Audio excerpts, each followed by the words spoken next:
ভালোবাসার বাংলাদেশ। ধন্যবাদ আজকে এই অনুষ্ঠানে আমাকে সুযোগ করে দেওয়ার জন্য। এই ঢাকা এফএম কে আমার ব্যক্তিগতভাবে আন্তরিক শুভেচ্ছা ও অভিনন্দন। জি, আপনার বাসা কোথায়, কি করেন আপনি আমাদেরকে যদি? আমার বাড়ি হচ্ছে গাজীপুর শ্রীপুরে, আর আমি একজন গভর্নমেন্ট এমপ্লয়ি। আচ্ছা, আমি বাংলাদেশ জেলের একজন সদস্য। আচ্ছা আচ্ছা আচ্ছা, ওকে। আমরা শুনেছি যে জেলখানায় যারা রয়েছেন, আমরা আসলে অপরাধী বলি না, আমরা বলি যারা সংশোধনী কেন্দ্র। তো এখানে যারা রয়েছেন তারা, আমরা শুনেছি অনেক রেডিও শুনেন, তারা কি ঢাকা এফএম শুনেন? না, আসলে জেলখানা তো এই বিষয়টা আসলে আমার কথা বলা মনে হয় ঠিক হবে না। আচ্ছা আচ্ছা, আমরা এই প্রসঙ্গটা একটু না বলি। আচ্ছা আচ্ছা আচ্ছা। না, আমরা শুনেছি যে অনেকে বলেন যে জেলখানা রেডিও শোনা যায় আর কি, বড় রেডিওতে সবাই একসঙ্গে শুনেন এবং অনেক জায়গাতেই এইভাবে শুনেন। তবে এই ধরনের তথ্য যদি সেটা ঝুঁকিপূর্ণ হয়, অবশ্যই আমরা সে বিষয়ে যাব না। আমরা আজকে আপনার কাছ থেকে আপনার গল্প শুনবো। সবই তো গুরুর সঙ্গে শেয়ার করবেন শুরু থেকে শেষ, তবু যদি আপনি কিছু ধারণা দিতেন, কি ধরনের গল্প আজকে আমরা আপনার কাছ থেকে পেতে চলেছি? আমার জীবনে অনেক কষ্টের একটা গল্প নিয়ে আমি আপনাদের মাঝে আসছি, যেটা আমাকে কুড়ে কুড়ে খাচ্ছে। আমি বিষয়টা কারোর সাথে শেয়ার করতে পারতেছি না, বা আমার আপনজন বা আমার কলিগ বা যারা আছে, মানে আমার কাছে মানে অনেক কষ্টটা একটু শেয়ার করার জন্য। এবং আপনাকে এই জন্য ধন্যবাদ যে আপনার আপনজন, আপনার সহকর্মী কারো কাছে আপনি শেয়ার করবার মতো আস্থাটা পাচ্ছেন না। আপনি বেছে নিয়েছেন এই প্ল্যাটফর্মকে এবং বেছে নিয়েছেন গুরু তেশামকে, ঢাকা এফএমকে, যে সেই কথাগুলি শেয়ার করে কিছুটা যদি হালকা হওয়া যায়, আর যদি কোনো সমাধান আসে, বেঁচে থাকার জন্য কিছুটা আশা যদি পাওয়া যায়, ঠিক এমন কিছুই। ওকে, আমরা আপনার গল্প শুনবো। আমাদের সঙ্গে যেসব বন্ধুরা রয়েছেন তারাও অধীর আগ্রহ রয়েছেন।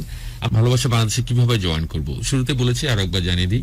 SMS এ টাইপ করবেন গুরু, GURU, স্পেস আপনার নাম, স্পেস আপনার লোকেশন অ্যান্ড স্পেস আপনার ফোন নাম্বারটি টাইপ করে সেন্ড করুন 16260 এই নাম্বারে, 16260 এই নাম্বারে।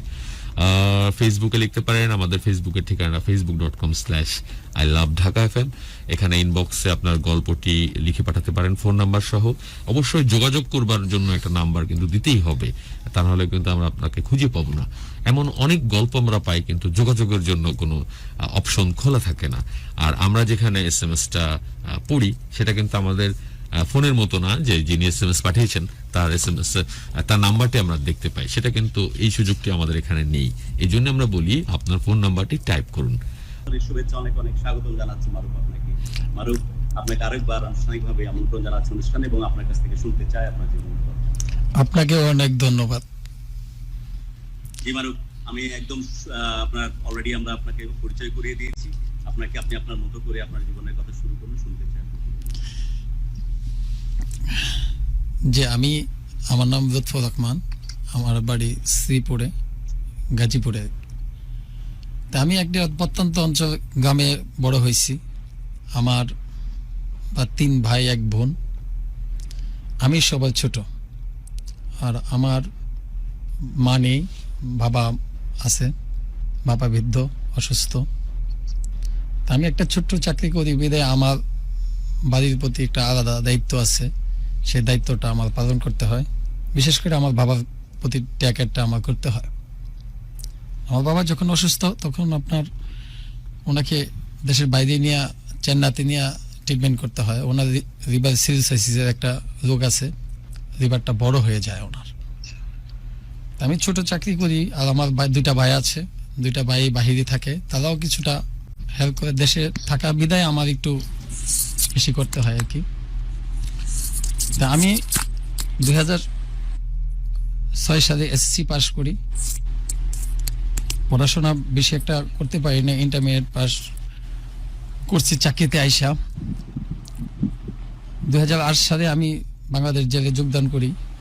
যোগদান করার পরে তখন আমার মা জীবিত আছে।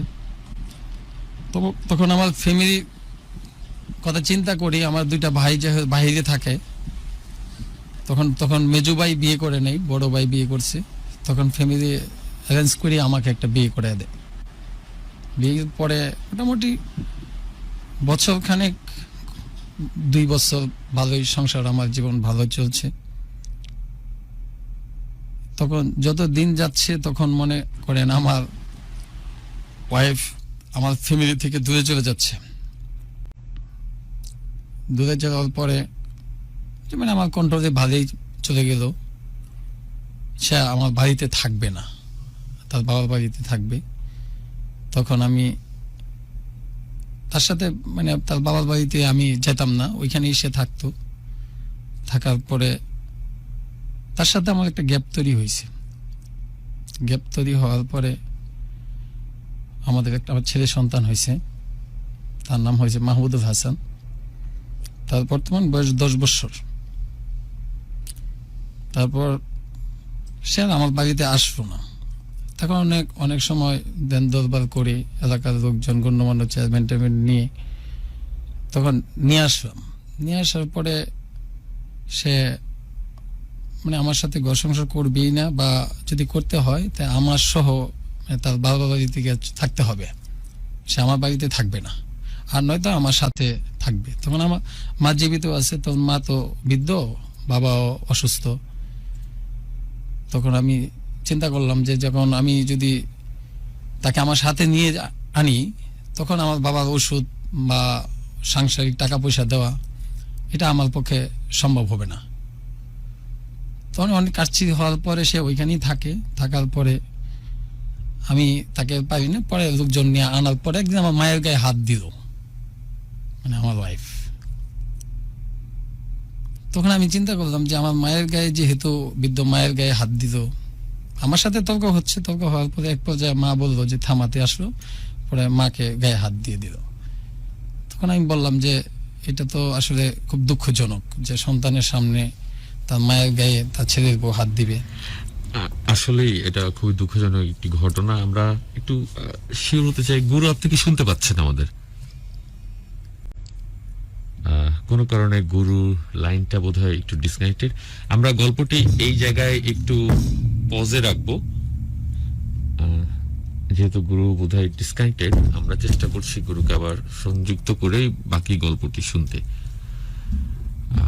মারুফ ভাই, একটু আপনি যদি থামান, কারণ গুরুকে নিয়ে আমরা পুরো গল্পটি শুনতে চাই।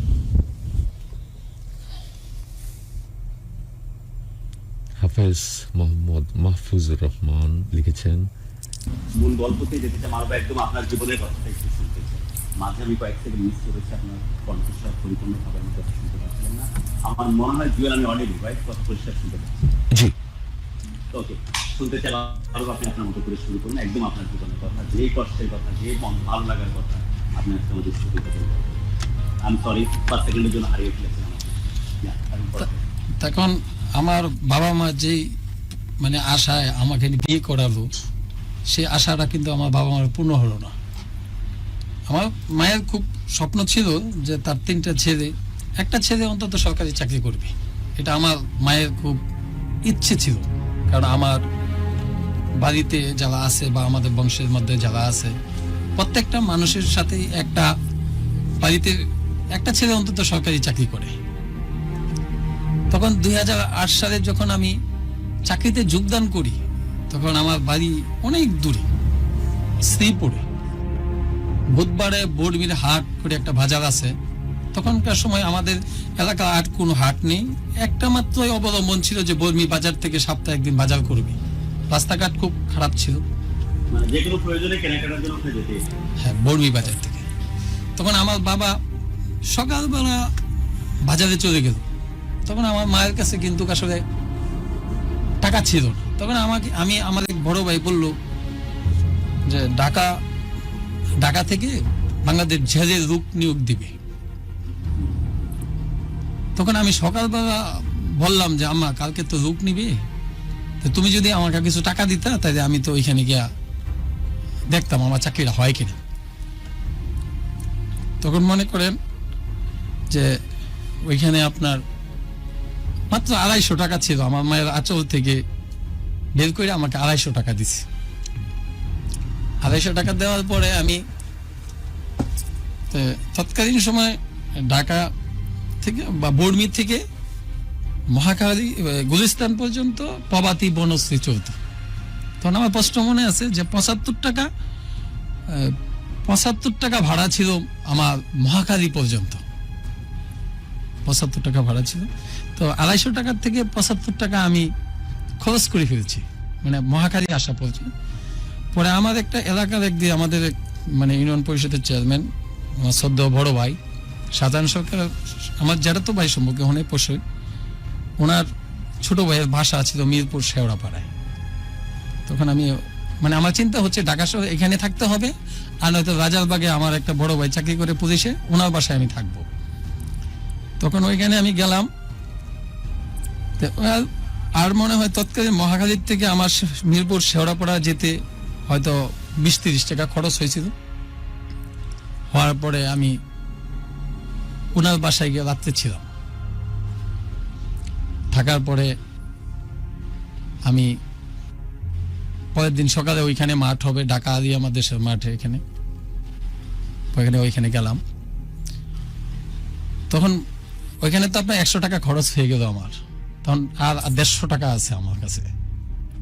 তখন মিরপুর শেওড়াপাড়ার থেকে ঢাকা মানে আমার শিক্ষা বোর্ডের পাশে, হ্যাঁ অধিদপ্তরের পাশে এখানে মাঠ হবে। তখন ওই মাঠে মনে করেন যে আসার পরে 100 টাকা ভাড়া চলে গেল আমার। এক সিএনজি নিয়ে আসছি, মানে ঘুম থেকে একটু দেরি, মানে টাকাটা শেষ হয়ে যাচ্ছে আমার, টাকাটা শেষ হয়ে যাচ্ছে। তখন আমি ওই টাকাটা যখন 100 টাকা চলে গেছে, আর 50 টাকা আছে, তাই বুড়ির বেলায় তো নাস্তা করে আসিনি। তখন মনে হয় যে এখানে মাঠ শুরু হয়েছে, আমাদের ফিজিক্যাল টেস্ট হওয়ার পরে আমাদেরকে মনে হয় একটা ছাড়পত্র দিছিল। ছাড়পত্র দেওয়ার পরে এখন নাস্তা 50 টাকা নাস্তাই খেয়ে ফেলছি, আর কোনো টাকাই নেই আমার কাছে। আর জন্য কোনো টাকা নেই। তখন মানে আমার সাথে আরেকটা ছেলে ছিল ওইখানে, ওই ইয়াতে আপনার আমার গ্রামের আরেকটা ছেলে ছিল। তা আমি ওকে কিন্তু আর বুঝতে দিইনি যে আমার কাছে টাকা নেই, আমিও বুঝতে দিইনি। এখন আমার দেখলাম যে আমি রিটেনেও টিকলাম, ভাইবাও ভালো হয়েছে আমার প্রপার। আমার চাকরিটা একদম ফেয়ার চাকরি হয়েছে তৎকালীন সময় 2008 সালে আমার, বা এখনো হয় বাংলাদেশে ফেয়ার চাকরি। তখন আমার প্রশ্ন মনে আছে হচ্ছে, আমার তখন ফোন ছিল না, তখন আমার বড় ভাইয়ের কাছে একটা ফোন ছিল। তখন মনে করেন যে আমি ফোন দিছি আমার বড় ভাইকে যে আমার চাকরি হয়েছে। তখন আমার মা খুশি হয়ে, মানে আমার বড় ভাই ছিল ঢাকাতে, পরে ভাই আবার আরেকটা নাম্বারে ফোন দিছে, ফোন দেওয়া বলছে যে ওইখানে গিয়ে যে মারুফের তো চাকরি হয়েছে। আমার একটা নাম আছে, আমার লুৎফর রহমান মারুফ, লুৎফর তো চাকরি হয়েছে। তা আমি যতক্ষণ বাড়িতে না যাই, ওই বাড়িতে মনে হয় যে 10 বার আমার মা গেছে, যে মানে আরেকবার ফোন দিছি কিনা, আমি মানে আরেকবার ফোন দিছি কিনা এটার জন্য 10 বার মানে যাইতো। তখন আমার কাছে তো টাকা নাই যে আমি ফোন দিব, টাকা নাই যে আমি ফোন দিব। তখন ওইখানে আমি গেলাম। এই ছটফটানি তো অনেক মারাত্মক পারে। একজন ছেলের মাধ্যমে স্বপ্নের জন্য পাগল হয়ে আছে বাবা মা, কিন্তু এই তথ্যটা যে দিবেন সেই পরিস্থিতিও আপনার নাই। মনে করেন যে 10 বার ওই বাড়িতে গেছে, যে আবার কি ফোন দিছে নাকি, এভাবে ফোন দিছে নাকি। আমার মা মারা গেছে, এখন হয়তো বা উনি এটা সুফলটা পাই নাই আমার মা, যে আমি চাকরি করি। হয়তো আমি 2-3 বছর মাকে দেখতে পারছি, কিন্তু মূল যে এখন হয়তো বা আমি চাকরি করি, মানে কত কষ্টে আছি বা ভালো আছি হয়তো দেখে, কিন্তু আমার মাকে আমি 2-3 বছরই মানে এটা সুফলটা আমি দেখতে পাচ্ছি। মানে আমার মা অনেক খুশি হয়েছিল ওই তখনকার সময়। তাই আমি এই প্রসঙ্গটা এই জন্যই বললাম যে আমার মা সারাটা জীবন চিন্তা করলো যে আমার একটা ছেলে অন্তত সরকারি চাকরি করবে। তাই আমি সেই মা গায়ে, আমার ওয়াইফ গায়ে হাত দিছে, হ্যাঁ, এটা আমার কাছে খুব কষ্টদায়ক। আপনার বৈবাহিক সম্পর্ক কয়দিন? আমি সরাসরি স্টোরিতে যাওয়ার আগে আপনি কি বিয়েটা কিভাবে করেছিলেন সেটা আরেকবার ছোট্ট করে একটু রিক্যাপ করেন। বিয়েটা হয়েছিল বলতে, আমি যখন এসএসসি পরীক্ষা দিই তখন আমার বাড়ি থেকে সেন্টারটা একটু দূরে ছিল। তখন আমি এক বাসায় থেকে সংক্ষেপে যদি বিয়ে প্রসঙ্গটা বলেন, হ্যাঁ, একদম সংক্ষেপে। মানে আমার বাড়ি থেকে দূরে ছিল তো সেন্টারটা, আমি একটা বাসা আমার এক ফ্রেন্ডের বাসায় থেকে আমি পরীক্ষা দিয়েছিলাম। তখন একটা বিয়ে খাইতে গেছিলাম, পরে আমার মা ওইখানে গেছিল, পরে বলছিল বা আমার ভাই তারা দেখছিল, পরে কইছে কোথায় এই মেয়েটাকে বিয়ে করাবো না। তখন মানে তারাই আমাকে বিয়েটা করায়। বিয়েটা করার পরে তো ও তো এক বাপের এক মেয়ে ছিল, একটা ভাই একটা বোন ছিল। তখন ওইটা আমি মানে আসল মাকে গায়ে হাতটা দিছে, এটা আমি মানে নিতে পারিনি। তাহলে বৈবাহিক সম্পর্কটা শুরু হচ্ছে সেই আপনি তাহলে কতদিনের সম্পর্ক ছিল বৈবাহিক সম্পর্ক? না না, আমার সাথে কোনো সম্পর্ক ছিল না। না না, আপনি যে আমি বললেন যে গায়ে হাত তোলার কথাটা বললেন, কে হ্যাঁ। গায়ে হাত তুলেছিল? আমার ওয়াইফ মানে আমার মায়ের গায়ে হাত এটাই তুলছিল। বলছি, বিয়ে হলো আপনার যখন এসএসসি পরীক্ষাকালীন সময়, রাইট? না না না না, বিয়েটা হয়েছে 2 বছর পরে, মানে 2008 সালে 10 সালে আমার বিয়েটা হয়েছিল। তো 10 সালে আমি 2010-এ। হ্যাঁ 10-এ 10-এ। হ্যাঁ তারপরে তার সাথে সংসার জীবন কতদিন? 10 বছর ছিল। 10 বছর। হ্যাঁ আপনি এই সংসার জীবনের একটা অংশ বললেন যে যে মা আপনাকে এত ভালোবাসে, এত মহব্বত করে, সেই মা এখন পৃথিবীতে না, যে মাকে গায়ে হাত তোলার মতো ঘটনা ঘটেছে। মারুফ, আপনি কি অনুষ্ঠানের শুরুতে খেয়াল করেছিলেন যে একটা দারুণ এক বৈবাহিক সম্পর্কের মধ্যে ছিল? হ্যাঁ আমি খেয়াল করেছি, হ্যাঁ, খেয়াল করেছি। এর চাইতে মূল্যবান, এর চাইতে পবিত্র দৃশ্য কিন্তু পৃথিবীতে আর হতে পারে না। না না না, আপনি নিজেও আপনার মুহূর্তের কথাগুলো রিলেট করতে পারেন, রাইট? জি জি। ওকে, তো আমরা তখনই বলছিলাম যে একটা এই যেখানে বৈবাহিক সম্পর্ক শুরু হচ্ছে, আমরা দোয়াই করি যে এটা সারা জীবন এটা ঠিক থাকে। হ্যাঁ, ওনাদের আবার জন্য সব শুভকামনা। জায়গাতে কিন্তু একদম শুভকামনা। সব জায়গাতে কিন্তু আবার সম্পর্কটা এরকম থাকেও না, অনেক সময় সম্পর্কের অপমৃত্যু ঘটে। এমনই একটা গল্পের দিকে আপনাকে নিয়ে আমরা যাচ্ছি, তাই তো? তো এই যে গায়ে হাত তোলার কথাটা বললেন যে আপনার বউ আপনার মায়ের গায়ে হাত তুলেছে, এর পেছনে যদি আরো 2-4টা ঘটনা বলেন যে আস্তে আস্তে কেন পরিস্থিতিগুলো এরকম হলো, পরিস্থিতিটা এরকম হয়তো যে আমি বা আপনার কোনো আপনি কোনো ইনসাম এক্সটেন্ট কোনো ভাবে আপনি রেসপন্সিবল কিনা, কোনো কিছু এমন কিছু আপনার ছিল কিনা যেটা আপনার বউ হয়তো ভালো চোখে দেখতো না, বা এই ধরনের কোনো বিষয় ছিল? না, হ্যাঁ এটা দেখতো না, এই জন্যই যে আমি আমার মাকে প্রাধান্য দিতাম, তাকেও প্রাধান্য দিতাম, কিন্তু মায়ের জায়গা তো মা, তাই না? তা আমি বছরে 20 দিন ছুটি পাই। 20 দিন ছুটিতে মনে করেন আমি তো 20টা দিনই ছুটি পাই। তাই 20টা দিনের মধ্যে আমি তো 10টা দিন আমি আমার শ্বশুর বাড়িতে কাটাতে পারি না। আমার মায়ের সাথে একটু সময় দেওয়া প্রয়োজন আমার, যে আমার বাড়িতে। কিন্তু সে চাইতো যে না, আমি যেহেতু এখানে থাকি না, তা আমি ওইখানেই মানে তার শ্বশুর বাড়িতেই আমাকে সময়টা দিতে হবে। কিন্তু আমার বাবা মার তো আমার প্রতি একটা দায়িত্ব আছে, আমার প্রতি যেমন দায়িত্ব। 18 বছর আমাকে লালন পালন করছে, করে চাকরি হয়েছে আমার। তে আমি তো পরবর্তীতে যে এখন এই 3 বছর আর 5 বছরের সম্পর্কটা আমি 18 বছর সম্পর্কটা আমি ভুলে যেতে পারি না।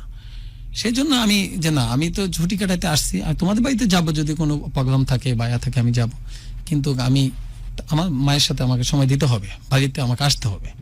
আর 3টা ভাইয়ের মধ্যে আমি তো সবার ছোট, মা আমাকে একটু বেশি আদর করতো, বা এখনো হয়তো নাই, তারপরও আমি মনে করি মার দোয়া আমার কাছে সবসময় আছে।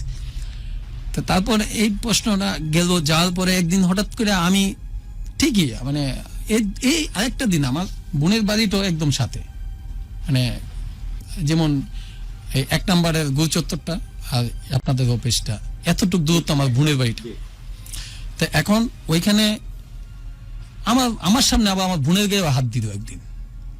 ঘটনা কি, কিভাবে ঘটলো এই ঘটনাগুলো? এই ঘটনাটা হচ্ছে মানে ওই যে ব্যাপারটা হচ্ছে কি, মানে আমি তো কিছু নিয়ে গিয়ে যাই, হয়তো আমি চাকরি করি বিদা অনেকদিন পরে পরে যাই বাড়িতে, হয়তো বোনের জন্য কিছু নিয়ে যাই, এর জন্য নিয়ে যাই। হ্যাঁ, হয়তো বা তাকে তো আমি দিই, কিন্তু মনে করেন ঈদে টিদে হয়তো বা আমার বোনকে দিতে হয় বা সবাইকে দিতে হয়, কারণ বাইরেরা যেহেতু গ্রামে থাকে তারা তো তেমন একটা করতে পারে না। তখন আমি বোন, মা, বাবা তাদেরকে আমি মানে সবকিছু তাদের রেসপন্সিবিলিটিটা আমি নিতাম। তখন এই হঠাৎ করে আমি আসা পড়তেছি, বাসার থেকে বেরিয়ে আসতে পড়তে, মানে হয়তো আমার সাথে 2টা কথা কি জানি হয়েছে। তো আপা একটা কথা বলছে যে এখন ছেলেটা চলে যাচ্ছে, তা তুমি এই মুহূর্তে তার সাথে মানে এইভাবে কথা বলতেছে কেন? এটা করার সাথে আপার সাথে থাপ্পড় মারে পেয়েছে। তখন আমার হ্যাঁ আমার সামনে, তখন আমি তো আর মানে কি করব, আমার তো মানে কিছু করার নেই। তখন আমি সোজা আমি চলে আসলাম, বাড়ির থেকে চলে আসলাম। আর মনে করলেন যে বাড়িতে, পরে চিন্তা করলাম আর বাড়িতে যাব না। আমার মায়ের সাথে যোগাযোগ করার পরে আপনার কথা বলি, তার সাথে কথাবার্তা কমই বলি। পরে তার সাথে আমি একটু দূরত্ব তৈরি করে ফেললাম।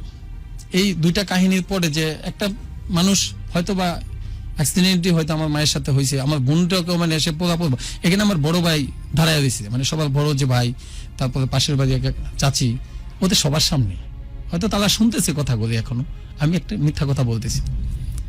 তখন আমি ওইখান থেকে আসার পরে আমি পাশের থেকে চলে আসলাম যে আমি আর বাড়িতে যাবই না। না যাওয়ার পরে আমি বেশ একটু গ্যাপ দিলাম যে বাড়িতে আমি যাব না, ও আবার ওর বাড়িতেই থাকে বেশি, আবার মাঝে সাঝে আসে। তখন আমি আসার পরে আপনার তখন একটা গ্যাপ তৈরি হইল না, আমিও তো একটা মানুষ, তাই না, একদমই। আমিও তো একটা মানুষ। এই দুইটা কাহিনী হওয়ার পরে হঠাৎ একটা মানুষের সাথে আমার পরিচয় হয়ে গেল। এই গরু কি শুনতে পাচ্ছেন? জি জি, আমি শুনতে পাচ্ছি। একজনের সাথে পরিচয় হলো। হ্যাঁ, একটা মানুষের সাথে পরিচয় হওয়ার পরে তার সাথে আমার একটা খুব ভালো মানে সময় কাটা শুরু হয়ে গেল। আচ্ছা, এটা বিয়ের কতদিন পরে মারুফ ভাই? এটা 10 বছর পরে। বিয়ের 10 বছর। হ্যাঁ, এটা হচ্ছে আপনার 18 জি, 18 সালে ফেব্রুয়ারি 20 তারিখে তার সাথে আমার পরিচয় হয়। নতুন নতুন একজনের সাথে আপনার হ্যাঁ পরিচয় হ্যাঁ হয়। আর আচ্ছা, আহ, তখন বি- তখন বিশ- আপনি জি জি, তখন আপনি কি বাসায় যেতেন বা ওর সাথে? না না না, আমার তখন আমার বাড়ি থেকে একটু দূরত্ব তৈরি হয়ে গেছে, তার সাথে আমি মোটামুটি দূরত্ব বজায় থাকতেছি। যে ফোনে কি কথা হতো? হ্যাঁ, যদি ফোন দিত হয়তো আমি কথা বলতাম, নয়তো দেখা বলতাম। হয় না তখন কতদিন? প্রায় কতদিন দেখা হচ্ছিল না? 1-1.5 বছর মনে হয় না কথাবার্তা বাড়িতে যেতে। টানা 1-1.5 বছর আর দেখা না। হ্যাঁ, শুধু টাকা পাঠাতাম। এমনিতে হ্যাঁ, শুধু টাকা পাঠাতাম। ছুটি কম। হ্যাঁ, বুঝতে পারছি। হ্যাঁ, এমনিতে শুধু ছুটি কম পেতেন, হ্যাঁ তারপরে শু- 1-1.5 বছর দেখা নাই, টাকাটা পাঠাতেন। হ্যাঁ, তার কাছেও পাঠাইতাম না, টাকাটা আমার বড় ভাই বা হয়তোবা আমার মানে দুলা ভাই, মানে যে কোনো একটা মাধ্যমে ওদের মাধ্যম দিয়ে হ্যাঁ, টাকাটা ফেলে, যেহেতু আমার ছেলে আছে তখন আমি টাকাটা পাঠিয়ে দিতাম। তখন ছেলের বয়স কত তখন? ছেলের বয়স তো তখন বোধহয় আপনার 8 বছর চলে আর কি। একটাই তো ছেলে। হ্যাঁ হ্যাঁ হ্যাঁ। ওকে। তো পরে- যোগাযোগ অলমোস্ট বন্ধ হয়ে আসছে, কথা মাঝে মাঝে হয়, টাকা পাঠান, 1-1.5 বছর দেখা হয়, রাইট? হ্যাঁ। অবস্থাতে একজনের সাথে আপনার পরিচয় হলো, হ্যাঁ, এবং তার সাথে পরিচয় কিভাবে? ফোনের মাধ্যমে? না না না, ফোনের মাধ্যমে না, তখন ওই যে আমাদের এখানে মানে অফিসের সামনে এই আমি যাচ্ছিলাম, তখন তারা বান্ধবী সহ 4টা মহিলা দাঁড়িয়েছিল এখানে। তখন আমি মনে একটা ডাব খাচ্ছিলাম, পরে মানে ওর 4 জনের মধ্যে একজনই মনে হয় আমার পরিচিত ছিল, মানে আমি যেহেতু ওইখানে চাকরি করি বিদায় আমি, হ্যাঁ, একজন মনে হয় আমার পরিচিত ছিল। পরে ওই ভদ্রমহিলা বোধ বলছে আপনি একা ডাব খাচ্ছেন, আমাদেরকে খাওয়াবেন না? তখন আমি বললাম যে ঠিক আছে, খান, আপনারা খান। তখন এই ডাবটা যখন খাচ্ছি তখন আমি চিন্তা করলাম শুধু ডাব খাবেন কেন, আপনি একটু নাস্তাও করেন। বলে, এখানে একটা ফাস্টফুডের দোকান ছিল, দোকান হওয়ার পরে আপনি ওইখান থেকে আমার একটা বন্ধু ছিল রহুল নাম, তাকে বললাম দোস্ত একটু নাস্তার ব্যবস্থা করো, 4টা মানুষ খাবে। পরে সে রহুল ভাই আমার নাস্তার ব্যবস্থা করে দিল। তখন নাস্তার বিলটা আমি যাকে পছন্দ করছিলাম দেখা হয়েছিল, ও আমার নাস্তার বিলটা দিয়া চলে গেল, আমারটাও দিল। সে তো তাকে তো আমি খাওয়াইতে গেলাম, কিন্তু না, আপনারটা খাবো কেন এই দিয়া যে ডাব থেকে নাস্তাতে যে প্রমোশন দিলেন প্রথম পরিচয়ে, হ্যাঁ। সেখানে কি ভালো লাগার মানুষটা ছিল যাকে ভালো হ্যাঁ লাগতো? হ্যাঁ তার হ্যাঁ, সাথে ছিল কথা দেখেই কিন্তু আমি বললাম যে নাস্তা বলে, খেয়ে যাই। ডাব থেকে নাস্তা হ্যাঁ হ্যাঁ, থেকে পরে চিকেন ফ্রাইটা একটু আপনার এই যে 1-1.5 বছর সময় কি ভেতরে একটু ফাঁকা ভাব ছিল যে আসলে যার সাথে আপনার বৈবাহিক সম্পর্ক তার সাথে একটু হতাশা চলতেছে, মনটার মধ্যে কি একটা ফাঁকা ভাব ছিল যে যে কারণে হ্যাঁ হ্যাঁ, মানে কোনো ওকে একটা মেয়ের দিকে? ওকে দেখে, ওর নাম তো লিপি ছিল, ও মানে আমার মনে হইলো যে আমি বহুত দিনের চেনা সে আমার লিপি, মানে ওকে দেখা প্রথম দেখাতেই মনে করেন যে মনে হয় যে অনেক দিনের চেনা। মানে ভেতরে ভেতরে আমি একটা সঙ্গ এক্সপেক্ট হ্যাঁ হ্যাঁ করতেছি হ্যাঁ হ্যাঁ। কিন্তু তারও কিন্তু একটা সংসার ছিল, তারও সংসার একটা গ্যাপ। ছিল কিন্তু সেপারেটেড নাকি? না না না Separated না, হয় না, তখনও আপনার তারা হাজবেন্ড ওয়াইফ একসাথেই তারা।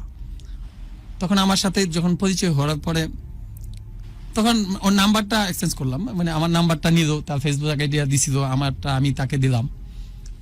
তখন আমি চিন্তা করলাম যে মানে এটা হচ্ছে তো 20 ফেব্রুয়ারির কাহিনীটা হয়েছিল তো, হুম। 20 ফেব্রুয়ারি, রাইট, 18 সালে 20 ফেব্রুয়ারির কাহিনীটা। এটা জি। প্রথম দিনের কথা তো বলতে পারিনি কোনোদিন, মনে করেন এটা এমন একটা জিনিস, মানে হয়তো মরে আগের দিনও বলতে পারবো না যে এই দিনটা আমার খুব সুখের দিন ছিল। হুম। তখন আমি ওই যে তাকে আমি কিভাবে ফোন দিব, মানে ও তো চলে গেল, মানে 4টা 5টার দিকে মনে হয় এটা হয়ে, তাকে আমি কিভাবে ফোন দিব। হুম। তখন মানে আমি খুব ভাবতেছি তখন দিয়ে হঠাৎ করে ওর নাম্বার থেকে একটা মিস কল আমার কাছে চলে আসলো। মিস কলটা আসার পরে আমি ফোনটা ব্যাক দিয়ে অনেকক্ষণ কথা বললাম। তখন আবার 21শে ফেব্রুয়ারির দিন, পরের দিন 21শে ফেব্রুয়ারি, সাধারণত মানে ফুল তো কিনতেই হবে, প্রভাত ফেরিতে ফুল দেব 21শে ফেব্রুয়ারি, শহীদ মিনারে যাব সকালে। তখন আমি বললাম তে আপনাকে না আমি একটা ফুল দেব, আপনি কি একটু নামবেন বাসার থেকে? ওই প্রথম দিনই যে আপনি যদি একটু নামেন, বাসাটা আমি কিন্তু চিনি না, যে আমি তো এই রাস্তাটা যাব, আমি ফুল কিনতে আসছি, আপনি যদি চান আমি একটা ফুল আপনাকে দেব, আপনি প্লিজ একটু আসবেন। লিপি কিন্তু তখন এই ফুলটা নিতে আসছে। তার নাম কি লিপি? হ্যাঁ লিপি, তার নাম লিপি। তখন ফুলটা নিতে সে আসছে। তখন তার জন্য আমি 4টা গোলাপ, একসাথে একটা রজনী স্টিক ছিল, তারপরে যে আপনার পহেলা ফাল্গুনে মাথার মধ্যে ইয়া পড়ে না, ব্যানের মতন, তখন আমি একটা ইয়া বানাইয়া সুন্দর করে আয়না দিলাম। ছবিটা আমার কাছে নাই, এখন আছে, হয়তো খুঁজতে পাবো। ও অনেক খুশি হলো। হওয়ার পরে আমি চলে গেল বাসায়। আমি মনে করেন যে আমার গন্তব্যে আমি চলে আসলাম পরের দিন 21শে ফেব্রুয়ারি। হ্যাঁ, তখন তার যে ভদ্রলোকের সাথে তার হাজবেন্ড ছিল, মানে তার হাজবেন্ড তো আমি বলতে পারি না, তার মেয়ের ভাবা, এটা বলি। গুরু কি বলেন? আমি আসলে কি বলবো, আমি এই তথ্যটাই কনফার্ম করবো, বাট এটা ঠিক যে আমি যে মারুফ ভাই আমাদের কাছে আসছেন তার জীবনের গল্প বলতে, জীবনের এই গল্পগুলোতে অনেকগুলো ভাগ আমি যতটুকু এখন বুঝতে পারছি। তবে নর্মালি কোনো গেস্টের সাথে আগে কথা বলি না, যেমন আপনার সাথে তো কথা বলিনি মারুফ ভাই। না, আমি আপনাকে দেখিও নি, আমরা ক্যামেরা থ্রু দিয়ে আমরা দুজনকে দেখছি, রাইট মারুফ ভাই? হ্যাঁ রাইট। ইচ্ছে করে বলি না যে না, একদম আনসেন্সার্ড, আনকোরা, একদম র কথাগুলো আমার ভিউয়ারদের হাতে দেখতে পাই। আমরা একটা ছোট্ট বিরতি নিব, 30 সেকেন্ড থেকে 1 মিনিটের বিরতি, ফিরে আসছে এখন। মারুফ ভাই প্লিজ আপনি আমাদের সাথে থাকুন। Over to Jewel. আমরা জাস্ট 30 সেকেন্ড থেকে 1 মিনিট সর্বোচ্চ এর মধ্যে ফিরে আসছে। জি, ভালোবাসার বাংলাদেশ 90.4 অ্যাকনিশন স্টেশন। ভাই আপনি বলছিলেন এবং সেই সাথে এটাও বলছিলেন যে সেই মেয়েটিকে, লিপি নামের সেই মেয়েটিকে আপনার অসম্ভব ভালো লাগে এবং তার সাথে আপনার সম্পর্ক আস্তে আস্তে ডেভেলপ করে। তারপর তখন তারাও একটা মানে বিয়েটা ভাঙ্গার পথে, মানে তারাও সেপারেশন যাবে একটা সিদ্ধান্ত নিয়ে নিছে। তারপরে আমি বিষয়টা একটু আগাইলাম। আচ্ছা, মানে যে লিপির কথা বলছেন তার সাথেও তারও বৈবাহিক সম্পর্কটা এমন একটা অবস্থায় দোদুল্যমান যে যেকোনো তারা সেপারেশনের ডিসিশন নিয়েছে এবং তার সাথে সে তার স্বামীর সাথে থাকবে না, এরকম একটা পরিস্থিতি আপনি সামনের দিকে এগোলেন তার সাথে সম্পর্ক ডেভেলপ করার জন্য। ওকে, তারপরে মনে করেন আমি চিন্তা করলাম যে ঠিক আছে, তুমিও যখন ভালো নিতে আমিও তো ভালো নি, তারপর আমরা একটা ডিসিশনে আসি, আমরা বিয়ে করে ফেলি। তখন সে রাজি হলো। তারপরে তারা আলাদা সেপারেট হয়ে যাওয়ার পরে মনে করেন আমি, অর্থাৎ পূর্বতন স্বামীর সাথে আপনার যে লিপি যার কথা বলছেন সেও সেপারেটেড হলো, হয়ে আপনারা বৈবাহিক সম্পর্কে আমরা আবদ্ধ হলেন। কিন্তু আপনি কি আপনার বউয়ের সাথে সেপারেট হলেন? না, আমি সেপারেট হতে পারিনি। সেপারেট না হয়ে আপনি বিয়ে করে ফেলেন লিপিকে? হ্যাঁ, লিপিকে বিয়ে করে ফেলি। তখন বিয়েটা করি আপনার 19 সালের মার্চের 22 তারিখে আমরা বিয়ে করি। ওকে, 22 তারিখে বিয়ে করার পরে মনে করেন যে আমার, অর্থাৎ প্রায় 1 বছর পর, হ্যাঁ 1 বছর পরিচয়ের 1 বছর পর আমরা বিয়ে করে ফেলি। বিয়ে করার পরে মনে করেন ঘাত প্রতিঘাত অনেক কিছু হলো। আমার এক যারা তো মানে বাসায় তাকে নিয়ে গেলাম। নিয়ে যাওয়ার পরে তখন আমার ওয়াইফ, যে আগে ওয়াইফ তো মনে করেন যে ওইখানে থাকতো বাপের বাড়িতে, খবর শুনে সে ওইখানে চলে আসছে। তারপরে আমার মানে গাজীপুর জেলা পুলিশ সুপারের কাছে একটা কমপ্লেন দিছিল আমাকে। হঠাৎ করে আমাকে একটা নোটিশ জারি করে আমাকে টিভি অফিসে ডেকে নিয়েছে। তা আমিও গেছি, গিয়ে আমি আমার যতটুকু বলার আমি বলে আমি চলে আসা পড়ছি। আসার পরে আমি আরেকদিন বাড়িতে গেছি, সে ঘটনাক্রমে বাড়িতে গেছে। যাওয়ার পরে হঠাৎ করে আমিও বাড়িতে গেলাম এদিন। যাওয়ার পরে তো মনে করেন সে আমাকে বলল মানে আমার সাথে সংসার করবে না, ঝগড়াঝাটি করিয়া। তা আমি বাড়ি থেকে আইসা পড়ছি। পরে সে বলবে তাকে নাকি আমি নির্যাতন করছি। সে আমার নামে মামলা করে দিল। 3টা মামলা করলো। মামলা করার পরে আমি 2টা মামলা বেল পাইছিলাম, হাজিরা দেওয়ার পরে বেল পাওয়ার পরে মনে করেন 3 নম্বর মামলা যে নারী শিশু মামলাটা সে আমার নামে দিছে। দেওয়ার পরে পরে মনে করেন যে আমি জজ সাহেব বিচারক আমাকে কাস্টডি দিয়ে দিল। যখন আমাকে কাস্টডি দিয়ে দিছে তখন তো আমি যে জেলে চাকরি করি সেই জেলখানার ভিতরে আমার ঢুকাই দিল। আমার দুঃখের বিষয়টা হচ্ছে এটা যে তার সাথে আমার মানে যার জন্য আজকে আমি 22 দিন আমি কারাভোগ করছি। 22 দিন কারাভোগ করার পরে সে আমাকে ভালো করছে, মানে টাকাটা আমি দিছি কিন্তু মানে দৌড়াদৌড়ির জন্য বা আমার ফ্যামিলির লোকের জন্য তখন আমার বাবা ভাই কেউ কিন্তু আগায় আসে নাই যে আমি মানে প্রথম। কিন্তু যখন আমাকে মানে জেলখানায় ঢুকাই দিল তখন তো সবাই অস্থির হয়ে গেছে, মানে আমাকে কিভাবে বার করবে জেলখানা থেকে। তখন মনে করেন ওইখান থেকে 22 দিন পরে আমি জেলখানা থেকে বের হলাম।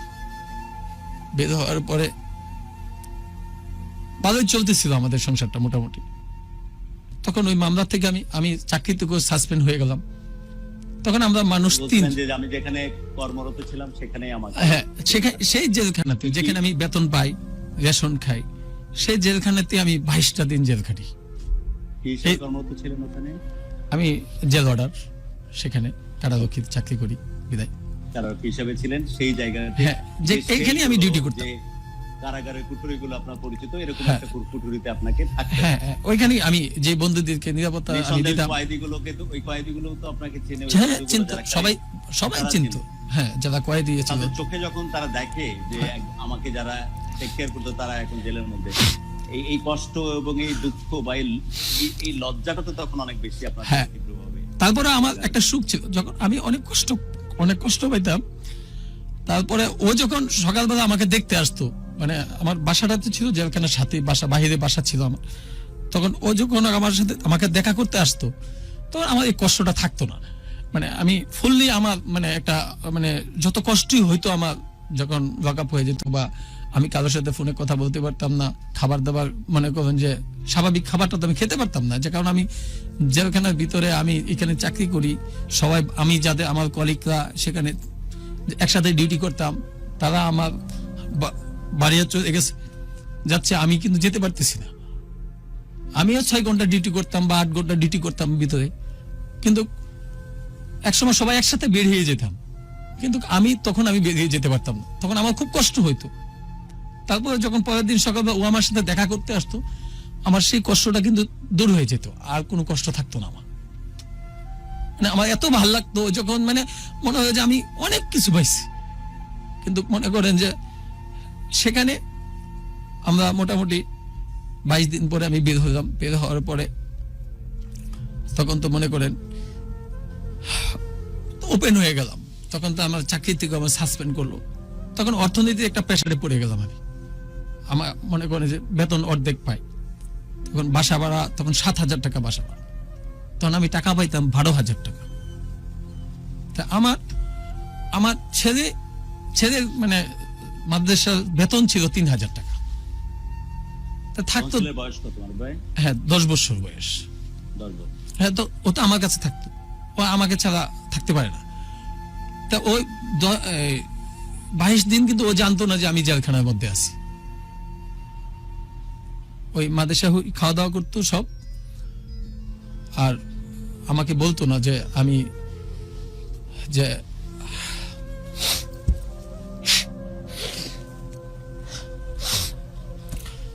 তখন আপনার 2,000 টাকা থাকতো। তখন হয়তো বা আমার টানাপোড়নটা হয়তো মানে যখন যার কাছে চাইতাম টাকা, সে আমাকে হেল্প করতো। আমার কলিগরা, বিশেষ করে আমার স্যার কলিগরা অনেক হেল্প করতো, টাকা পয়সা দিত আমাকে, ডাল হিসাবে দিত। তো এরকম করতে করতে মামলা খরচ তো আমি ক্যাম্পাসটার মধ্যে 4 লক্ষ টাকা দেনা হয়ে গেলাম আমি, কারণ খাবার দাবার সবকিছু মেনটেন করতে আমার 4 লক্ষ টাকা দেন। তখন মানে আমি আমার ফ্যামিলিটা চালাইতে খুব কষ্টকর। 14 মাস সাসপেনশনে ছিলাম আমি। তখন তো মনে করেন যে সবার হেল্প করা আল্লাহ আপনাদের দোয়ায়, মা বাবার দোয়ায়। তখন আমি আবার কি করলাম যে এখান থেকে মামলাটা তো আমাকে শেষ করতে হবে। তো এই ওই যে মানে ভদ্রমহিলা, যে ভদ্রমহিলা আমার মামলা দিছে, তার সাথে আমার এক মামা যোগাযোগ করলো যে দেখো তুমি কি পাবা, তুমি তো সংসার, মনে হয় না যে সে তোমার সাথে সংসার করবে যেহেতু তুমি জেল খাটাইছো। তখন সে বলল যে ঠিক আছে তাহলে আপনি সেজন করবেন, তাই আমাকে একটা ফয়সালা করে দিন আপনারা। আমার 4 লক্ষ টাকা দেনা। তারপরে চিন্তা করলাম যে এখন ফয়সালাটা কিভাবে করব। তা সে একটা ডিমান্ড করলো যে আমার এত টাকা দিতে হবে, দিলে আমি চলে যাব, মামলা আমি উইথড্র করব। তখন তো মনে করেন আমার কাছে কিচ্ছু টাকা পয়সা নেই। তখন আমার মার একটা প্রপার্টি ছিল, মানে আমার নানুর বাড়ির একটা প্রপার্টি ছিল। তো ওইখান থেকে কিছু টাকা আমি পাইলাম। পাইলে পরে সে ডিমান্ড করলো যে তার কাবিনের 2 লক্ষ টাকা আর 3 মাসের ভরণ পোষণ তাকে দিয়ে দিতে হবে। তখন আমি এই প্রপার্টিটা বিক্রি করলাম, মানে আমার অংশটা আমি বিক্রি করে দিলাম। বিক্রি করে দেওয়ার পরে তারপরে আমি ওই টাকাটা তাকে দিয়ে দিলাম। দেওয়ার পর সে মামলা তুলে নিল। আমি মামলা থেকে খালাস পেয়ে মনে করেন যে চাকরিতে যোগদান করলাম, পুনর্বার হলাম। তারপরে সে তো চলে গেল, এখন তো আমাদের কোনো ঝামেলা নেই।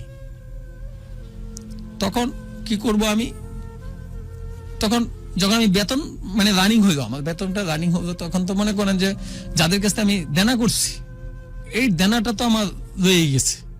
এটা তো আমার ওয়াইফ রিপি জানে না যে আমি কার কাছ থেকে কত টাকা দেনা করছি, সেটা শুধু আমি জানি।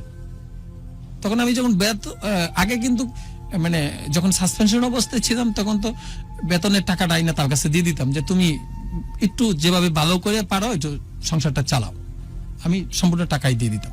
কিন্তু যখন চাকরিতে যোগদান করলাম, বেতন ফুল পেলাম, তখন তো আপনার এই টাকাটা তো যখন আমি বেতনটা নিয়ে আসতাম তখন মানুষ পানাদারটা আমাকে বলতো যে এখন তো বেতন পেয়েছি, এখন টাকাটা দাও।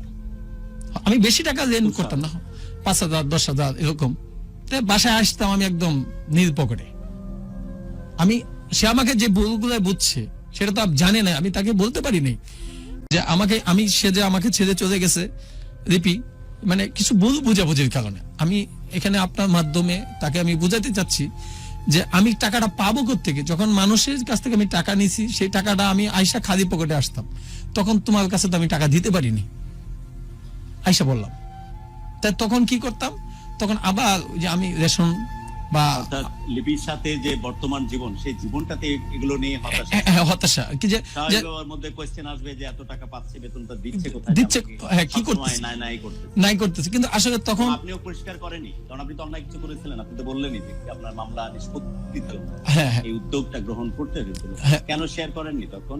না, ও জানতো, ওইটা জানতো, মানে যে আমি টাকা মামলা নিষ্পত্তি করার জন্য যে ওই ভদ্রমহিলাকে টাকা দিতে হবে, তো ওইটা জানতো এবং ওর হাতেই টাকাটা বাসার থেকে নিয়ে গেছে, ও দিছে। কিন্তু ওইটা তো ধার করে ম্যানেজ করেছেন, কিন্তু ওই দাঁড়টা সব কারণে না জমি বিক্রির টাকা থেকে দিয়েছিলেন না, আমি মূলত মামলা চালাইতে গিয়ে ধারটা করছি, ওইটা তো সে জানে। একজনের কাছে 2,000 টাকা নিয়েছি, এটা আমার একটা ডায়েরি ছিল, এটা আমি রেখে রাখছি।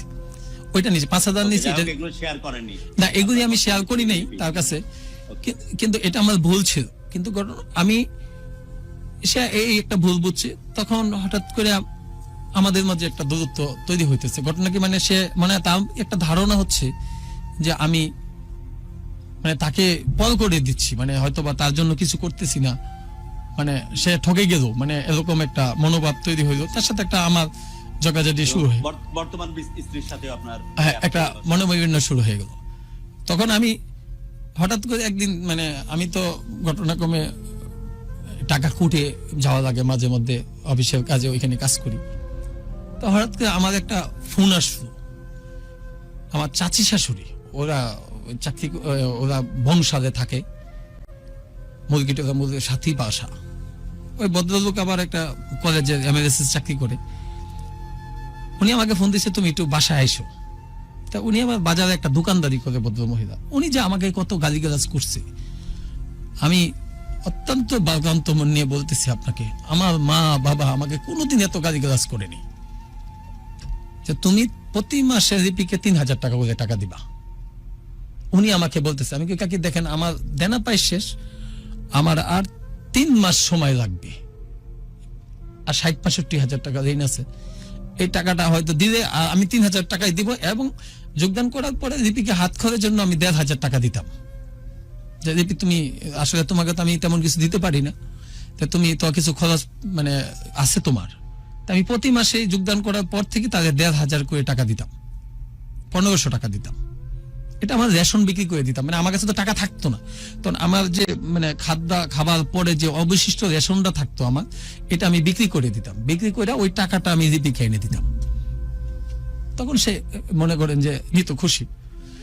তখন এটা দেওয়ার পরে তার চাচি আমাকে ফোন দা বাই ফুস ঠেট করতেছে ভদ্রমহিলা, যে তুমি প্রতি মাসে তাকে 3,000 টাকা করে দিতে হবে। পরে আমি বললাম কাকি আমাকে, হ্যাঁ 3,000 টাকা দিব না, অসুবিধা নেই, আমার 60,000 টাকা 65,000 টাকা ঋণ আছে, তো এখন আমি দিতে পারবো না। এই কথাটা আমি বুঝে আসছি। উনি আবার রিপিকে বুঝাইছে যে আগামী 3-4 বছরও তোকে 3,000 করে টাকা সে দিতে পারবে না। আমি কিন্তু বলছি যে 3 মাস, কিন্তু ভদ্রমহিলা বুঝাচ্ছে ওনাকে যে 3 বছরও নাকি আমি পারবো না। এই কথাটা লাস্ট রিপির সাথে যখন আমার কথা হয়েছে, তখন আমার সাথে রিপি আমাকে এই কথাটা বলল, গেল এটা।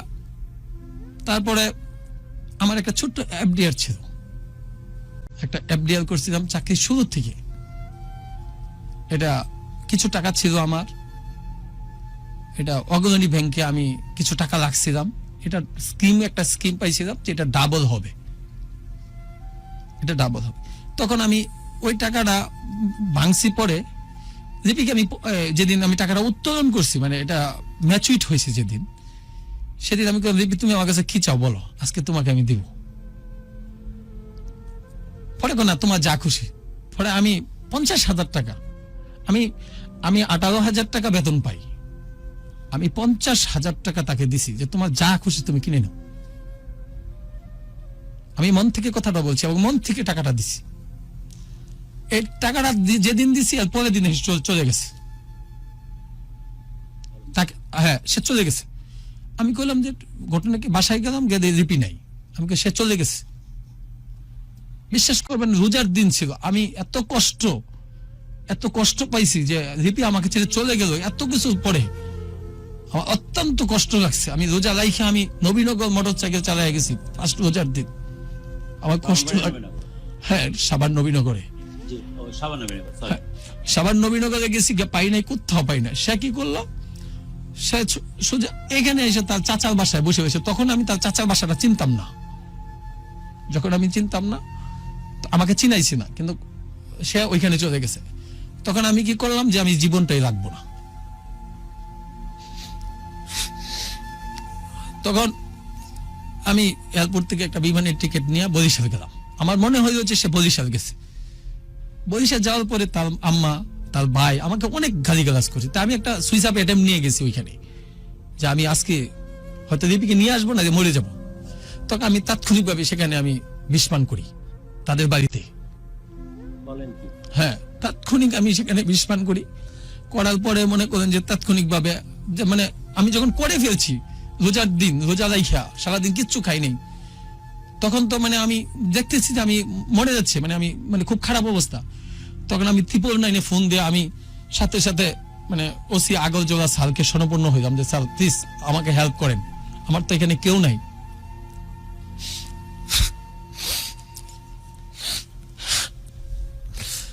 তখন ওইখান থেকে নিল আপনার গইরা একটা উপজেলা স্বাস্থ্য কমপ্লেক্সে নেওয়ার পরে আমি আর বলতে পারি না। তখন মানে আমার আইডি কার্ড দেখে শনাক্ত করলো যে হয়তোবা আমি যেখানে চাকরি করি। তখন ওনারা আগরজোড়া থানা ওসি ততদিন সময় আমাদের বরিশাল জেলায় যোগাযোগ করে তারা ওইখানে হ্যান্ড ওভার করে দিল আমাকে। শেরে বাংলা হাসপাতালে বোধহয় 7 দিন ছিলাম। পরে ঢাকা মেডিকেল থেকে ট্রিটমেন্ট করে নিয়ে আসছি। পরে বোধহয় ওই 6-7 দিন পরে মানে ওর মধ্যে ও আবার ডিভোর্স দিয়ে দিছে আমাকে ওই আরেকবার। হ্যাঁ ওই মানে বিষ খাওয়া, মানে ওইখান থেকে গিয়া আইলেই তারা বাড়ির লোকে বা সবাই মিলে তারা আমাকে ডিভোর্স লেটার দিয়ে দিছে। ডিভোর্স লেটার পায়েই কিন্তু আমি বরিশাল গেছিলাম। পরে ওরা কি চিন্তা করলো যে আসলে একটা প্রেসারে পড়ে যাব, যে বাড়িতে এমন একটা ঘটনা ঘটছে, হওয়ার পরে বিষ খাইলো, তো ছেলেটার কাছে দিয়ে দিই, বা না হয়তো বা ভয়ে কেন দিছে এটা তারাই বলতে পারবে। তখন আমি ওইখান থেকে পরে রিপি আমার সাথে যোগাযোগ করলো, যোগাযোগ করার পরে ওই যে ওই ইয়াতে আপনার ওই চাচা যোগাযোগ করে, তুমি আসো বলে হাইকোর্টে একটা তাদের একটা পরিচিত লোক, একটা উকিলের অ্যাসিস্ট্যান্ট, আবার আমাদেরকে বিয়ে পড়ায় দিল। এখানে বিয়ে পড়ে তাকে নিয়ে আসলাম, আমি ভালো সংসার করতেছি, সবই ঠিক আছে। মার্চ মাসের 10 তারিখে রাত্রে 11 তারিখে রাত্রে আমার বড় ভাই ফোন দিছে আমাকে, যে মানে তুই একটু বাড়ি আবি, আব্বার তো চোখে একটু কম দেখে, একটা চোখ আগে অপারেশন করা হয়েছিল, এখন আরেকটা চোখে অপারেশন করতে হবে। তখন আমি ঠিক আছে আসবো না। আমি এদিন বার ছিল বৃহস্পতিবার, তখন আমি আমার বাবা তো বৃদ্ধ, আমি ওনার অবলম্বন, আমাকে বড় করছে, তা এখন তো মনে করেন যে উনি আমার দিকে চায় থাকে।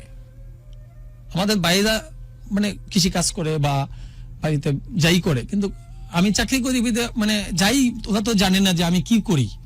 আমি সরকারি চাকরি করি, তারা মনে করে যে না অনেক কিছু, অনেক টাকা বেতন পায়, হ্যাঁ ওটা মনে করে। কিন্তু মাস গেলে যে মানে 25 তারিখের পরে যে আমার মতো সরকারি চাকরিজীবীর পকেটে টাকা থাকে না, এটা কিন্তু আমার বাবাও বোঝে না, ভাইও বোঝে না, বা আমার স্ত্রীও বোঝে না। যে আমি যে কত টাকা বেতন পাই এটা তো শুধু আমি জানি, তাই না? প্লিজ আর একটু জয়েন করি বিষয়টা। ওই যে এফডিআর এর ম্যাচুরিটি হওয়ার পরে 50,000 টাকা দেওয়ার পরে তো উনি চলেই গেল। তখন আমি তো তখনও সাসপেনশন অবস্থা, একটু পিছনে গেলাম আর কি, কিছু মনে করেন না গুরু। তখন রিপি কইতেছে 7,000 টাকা বাসা ভাড়া, আমরা যদি একটু জায়গা কিনি, জায়গা কিনে যদি এখানে বাসা করিয়া থাকি, তাহলে বলুন তোমার কাছে টাকা তো আছে, একটু জায়গা কিনো না। তা আমার বন্ধু লুহুর এখানে বসা, সেও জানে সম্পূর্ণ বিষয়। তখন আমি কিছু ঠিক, আসলে তো তুমি এই বিষয়টা তো আমার মাথায় কোনোদিন আসে নাই, তা দেখি একটু জায়গা কিনি। পরে কোনাবাড়িতে মানে 6 কাঠা জায়গা আমি নিলাম। জায়গাটা নেওয়ার পরে সে বলতেছে কয় তা তুমি জায়গাটা 3% জায়গা তুমি আমার নামে দিবা।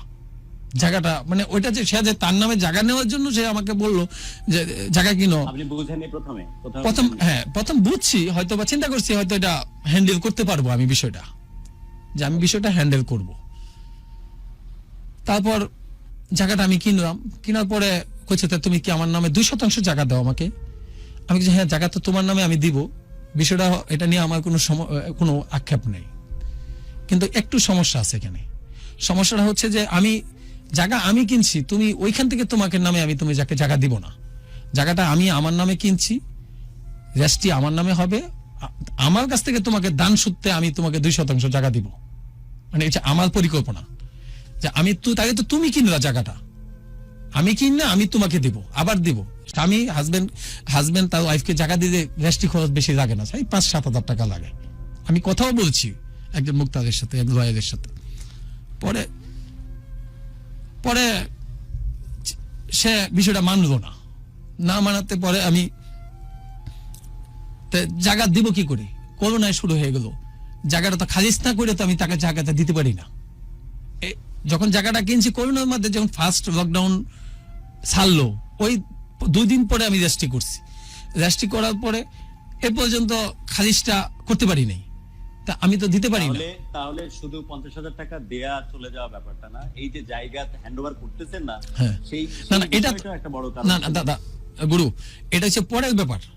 এটা তো 50,000 টাকা তো তাকে দিছি, এটা প্রায় ওই কারণটা কি ধরতে পেরেছিলেন যে টাকা পাওয়ার পরে তিনি চলে যাওয়ার কারণটা কি? না এটা আমি আসলে পাই, হ্যাঁ এটা আমি আজও জানতে পারি না। সে তাকে আমি জিজ্ঞেস করলাম যে তুমি টাকাটা কি করছো। অস্বাভাবিক ব্যাপার না, হ্যাঁ টাকা যাই করুক অস্বাভাবিক না। হ্যাঁ একজনকে ভালোবেসে 50,000 টাকা দিলেন, পরের দিন আপনি এসে দেখতেছেন যে সে বাসায় নাই, না চলে গেল। অস্বাভাবিক। হ্যাঁ পরে আমি ওকে দেন ফাইনালি আপনার এই যে 3% যাবে যাই একটু প্লিজ, তখন আমি তাকে জিজ্ঞেস করলাম তুমি টাকাটা কি করছো, হারাই ফেলছি। আমি কোনো ব্যাপার না, তোমাকে টাকা দিছি, তুমি কি করবে এটা তোমার ব্যাপার, এটা তুমি হারাইছো না কি করছো এটা নিয়ে আমার মাথা ব্যথা নেই। এবার তখন 3% জায়গাটা আমি তোমাকে কিভাবে দিব? সে প্রতি সপ্তাহে একবারই মনে করেন খালি যাবে গা, কিছু হয়ে দেখে সংসার করবো না, মানে করবো না, চলে যাবো। ঘটনা কি জমি, ঘটনা জমি, মানে হ্যাঁ ঘটনা পরে আমি ধরতে পারছি ঘটনা জমি, তাই বাইদা লাস্টে এই কাহিনীটা করলো। তা জমিটা আমি চিন্তা করছি যে আমি খারিজ না করলে তো আমি জমি দিতে পারবো না, আমাকে আগে খারিজ করতে হবে, তারপর আমি জমি দিতে হবে তাকে, তাহলে আমি কিভাবে দিব জমিটা তাকে? পরে আমি করলাম কি, লাস্ট যখন আমি গত মার্চ মাসের 12 তারিখে চলে আসি, 12 তারিখে আমি আসলাম, হঠাৎ করে আমি অফিসে গেলাম, শনিবার বাড়ি থেকে যাব, বাড়িতে যাওয়া আব্বা যখন আমাকে ফোন দিল তখন আমি বাড়িতে গেলাম, যাবো, সে বলতেছে আমিও যাবো বাড়িতে। আমাকে চলো, অসুবিধা নেই তো, চলো একসাথে যাই। তো তখন বললো ঠিক আছে চলো। তো আমি তো আমি নামাজ পড়ি, তো আমি 5 ওয়াক্ত নামাজ পড়ি, আপনাদের সবসময় পড়ি। খুবই ভালো। তো এখন আমি ওইটা ফজরের নামাজ পড়ছি, পরে তাকে বলছি তুমি না বাইরে যাবে, তা উঠো না, আমি তো রেডি হচ্ছি। তখন সে বলল আমাকে যে আমি রেডি হব। পরে সে ফ্রেশ ট্রেশ হবো, উঠছে, ওয়াশরুমে গেল, আবার এসে শুয়ে রইল।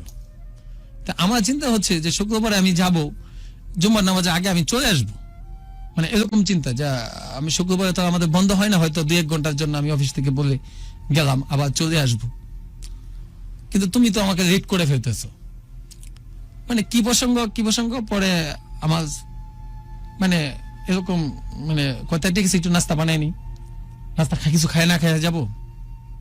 তো নাস্তা বানাইতে মানে কি করতে করতে মনে করেন যে হাতে ছিল বটি, সংসারে কুজলি মারি, মানে এরকম একটা মেজামেরা, আমি চলেই যাব। আমাকে কি বলো তুমি চলে যাবো মানে? পরে আমি একটু মানে কষ্ট লাগলো যে বটিটা যে সে ঢিল মারলো, দেয়ালে গা লাগলো, এটা ব্যাক করে মানে অল্পের জন্য তার মাথায় লাগে নাই। তখন আমি তাকে ঝাড়ু আছে না, সরার ঝাড়ু, সামনের সাইড দিয়ে একটা বাড়ি দিছি। আমি তুমি এটা কি করলা? জাস্ট শাসন, এটা আর কিচ্ছু না। এটা অন্য মনোবৃত্তি ছিল না যে আক্রোশ, যে তাকে আমি মারবো, এরকম কোন মনোবৃত্তি আমার ছিল না। এর মধ্যে আরেকটু কাহিনী করছে, একটু বেগে যাই। আমি তো ঢাকা যাওয়ার আগে হয়তো সপ্তাহ 3 দিন ঢাকা আসি, তো যাইতে যাইতে আমার একটু খুব টায়ার্ড লাগলে যাইতে যাইতে 4টা-5টা বা রাত 8টা বাজে যায়। যানজট তো অনেক, গাজীপুরে যাওয়াটা যানজট অনেক।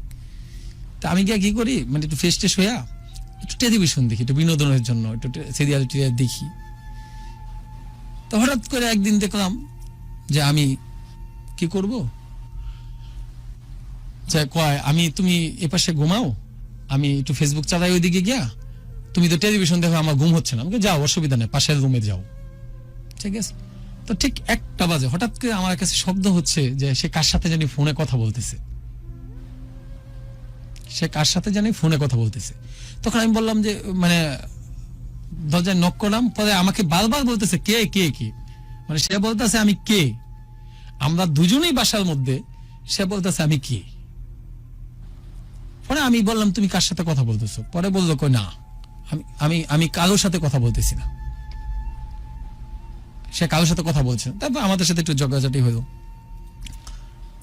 আরেকদিন কি করলো, সে কয়েকটা চ্যাট আমি পাইছি, যেটা মানে এটা আমার কষ্ট, মানে এটা আমি বলতে চাচ্ছি না, ওইদিকে আমি যেতে চাচ্ছি না, যে আমার কাছে স্ক্রিনশট আছে, যে একটা ছেলের সাথে সে চ্যাট করে, পরে ছেলেকে বলতেছে যে নামাজ পড়ছেন, ছেলে বলতেছে নামাজ পড়ছেন, হ্যাঁ আম্মু ডাইকা দিছে, পরে নামাজ পড়ছি। তার আম্মু আসবে কোত্থেকে এখানে, তার আম্মু তো এখানে আসার কথা নাই, আমরা রাত্রে ঘুমাইছি 2 জন, সে ঘুমাইয়ে দিচ্ছে, নামাজই পড়ে নেই, কিন্তু চ্যাটের মধ্যে আমার কাছে স্ক্রিনশটটা এখনো আছে। সে বলতেছে নামাজ পড়ছে, তার আম্মু ডাইকা চিল্লাতে সে ওইটা নামাজ পড়ছে। সে ও ছেলেটাকে বুঝাইছে তার বিয়ে শাদী হয় নাই। তারপর আমি বাড়িতে, ও কি করলো যে ওই চলে যাবে, তাই চিন্তা করলাম যে গেলে তো চাচার বাসায় যাবে। তা আমি কি করলাম, আমার মানে একটা টাকশো পড়া ছিল, আমরা অনুষ্ঠানের একদম শেষের দিকে একটু 5 মিনিটে শেষ করে দিচ্ছি। জি জি 5 মিনিটে আমি শেষ করে দিচ্ছি। তো এখন মনে করেন যে আমি পরে তার মাকে ফোন দিলাম, সে তো চলে যাচ্ছে, যাক গেলে তো ওইখানেই যাবে, চাচার বাসায় যাবে। ওইখানে গেল, চাচার বাসায় যায় নাই, না গিয়া ওই আরেকজনের বাসায় রাত্রে সে ছিল, আমার এই পরিচিত মানুষ, সে আমার পাশে ফ্ল্যাটের বাসায়।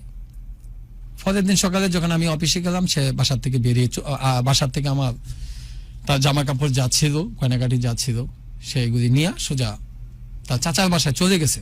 তখন চাচাকে ফোন দিলাম, তারা সবাই অস্বীকার করে রিপি এখানে আসে নাই। তা আমি রিপি আসে নাই, ঠিক আছে কি করুন আপনি, আমার কাছে তো পুরো কল লিস্ট আছে, আপনার বাসায় 5টার সময় গেছে, আমার কাছে ফুল আছে, প্রুফ আছে, 5টার সময় আছে, আমি রেকর্ডিং কার সাথে কথা বলছি সেগুলি আমি ভালো করে বললাম যে আছে। পরে কহ আমাদের কাছে আসছিল, তো পরে আবার চলে গেছে। তে ওনারা আমাকে প্রায় 1 মাস তারা আমাকে তাদের পিছনে গোলাইছে। আমি আমার চাচা শ্বশুর, চাচা শাশুড়ি সবার পায়ে ধরছি আমি, যে রিপিকে আমার সাথে একটু কথা বলান, কোনা রিপি তোমার সাথে কথা বলবে না, রিলবুজ দিয়ে দিবে এই সেই। তখন গেছে আর ফিরে আসছে না, সে আর ফিরে আসছে। 1 মাস ধরে বিষয়টা। তখন আমি আমি কি করলাম যে ওই আমার কিছু টাকা আত্মীয় স্বজন আছে, তাদেরকে আমি বললাম যে একটু যান না। পরে ওনারা গেছে, এলাকার লোকজন একটু কমিশনার ছিল, ও কমিশনার বললাম, পরে কমিশনার 2 একটা লোক পাঠালো, পরে বললো যে রিপিকে সোজা বরিশালে নিয়ে চলে গেছে। তখন আমি খুব কষ্ট পাইলাম যে সে বরিশাল চলে গেল, তাহলে কিছু একটা ঘটে যাবে। তখন আমি কি করবো আর দিশা পিঠে না পেরে, পরে আমি 5 দিনের ছুটি নিলাম। 5 দিনের ছুটি নিয়ে ওইখানে আমি কিভাবে যাব, কোথায় যাব, আমি তো চিনিও না, ওদের বাড়িতে একবার গেছি আমি তো ওদের বাড়িও চিনি না। তখন আমি কি করব, ওই বরিশাল মানে খুঁজে বার করছি যে ওই গ্রামের বা ওই থানার আমার কোনো কলিগ আছে কিনা। ফলে একটা ছেলেকে খুঁজে পাইছি, জুনিয়র একটা ছেলে, তাকে নিয়ে বলে তাদের বাড়ি থেকে বেশি না 100 গজ দূরত্ব, এই বাড়ি আর ওই বাড়ি। আমি 2টা দিন না খায়া ছিলাম ওই বাড়িতে, 2 দিন না খায়া আমি রোজা রাখছি। তারপর সে আমার সাথে একটু দেখা করতে আসে নাই, সে বাড়িতে আছে জানি, সে আমাকে চিনেই না। আমি আমার এখন বেঁচে থাকাই খুব কষ্টকর। এলাকার লোকজনের কাছে, এলাকার মেম্বার চেয়ারম্যানের কাছে আমি গেছি, যাওয়ার পরে ওরা বলল যে ডিভোর্স লেটার নাকি দিয়ে দিছে, কিন্তু আমি ডিভোর্স লেটার এখনো পাই নাই। তা আমি যার জন্য 22 দিন জেল কাটলাম, আমি আমার ফ্যামিলি থেকে বিচ্ছিন্ন হলাম, আমি কি পেলাম? আমি এটা আপনার মাধ্যমে আমার সংসারটা যদি ফিরে পাই, তাহলে আপনার কাছে চিরকৃতজ্ঞ থাকবো। আর সে যদি ভুল বুঝে, সেটাকে আমার জীবনটা সুন্দর হবে, নয়তো আমি বাঁচবো কি মরে যাবো আমি নিজেও জানি না। আমি অনেক ভালোবাসি তাকে।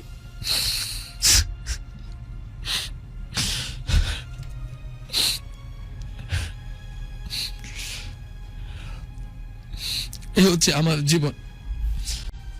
আমি আসলে 14 বছর যাবৎ কোনো শান্তি পাই নাই, বুঝছেন। আমি 14টা বছর যখন আমি আমার মায়ের অধীনে ছিলাম, আমি শান্তিতে ছিলাম। যখন আমি আমার মা আমার ডাইকে খাওয়াইতো, তখন আমি শান্তিতে ছিলাম, আমি বেকার ছিলাম, শান্তিতে ছিলাম। কিন্তু গুরু আমি ভালো নেই, বুঝছেন, আমি ভালো নেই।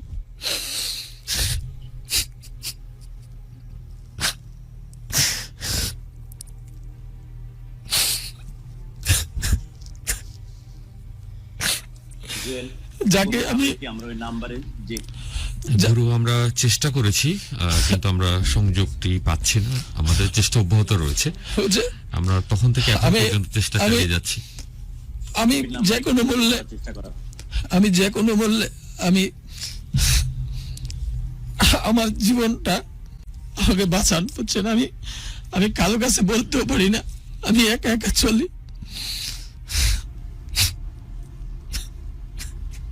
জুয়েল একটু চেষ্টা করা হোক। আমরা চেষ্টা চালিয়ে যাচ্ছি গুরু, আমাদের চেষ্টা রয়েছে এবং সবচেয়ে বড় যে বিষয়টি, শুরুতেই মারুফ আমাদেরকে জানিয়েছে যে তার কিছু কথা সে তার আত্মীয় স্বজন, ভাই বোন, বন্ধুদের সঙ্গে শেয়ার করতে পারছে না। সে বেছে নিয়েছে এই প্ল্যাটফর্মকে, সে বেছে নিয়েছে গুরুকে। আজকে পর্যন্ত আমার বাবা জানে না যে আমার জীবনে তো কিছু হয়েছে। আমি লাস্ট যখন আমার বাড়িতে গেলাম, আমার বাবা আমাকে দুইটা কথা বলছে, পরে আমি বলে আসছি যে আপনার সাথে আমার জীবনের শেষ দেখা, আর দেখা হবে না। আজকে 2 মাস যাবত আমি কালো ফোনও ধরি না। আমি 30টা রোজা লাগছি শুধু চিরা খায়া, কিচ্ছু খাই না, আমি ভাত খাই না আজকে 2 মাস যাবত।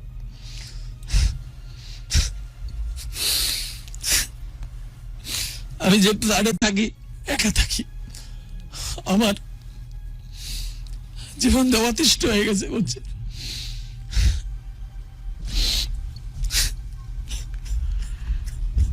আমরা ঠিক জানি না আজকে আমরা যুক্ত করতে পারবো কিনা, ফোনে নিয়ে আসতে পারবো কিনা, কিন্তু মারুফের এই বর্তমান অবস্থা আমাদের যে সবাইকে স্পর্শ করেছে সেটা আর নতুন করে বলবার কিছু না, এবং আমাদের চেষ্টা তো থাকবেই।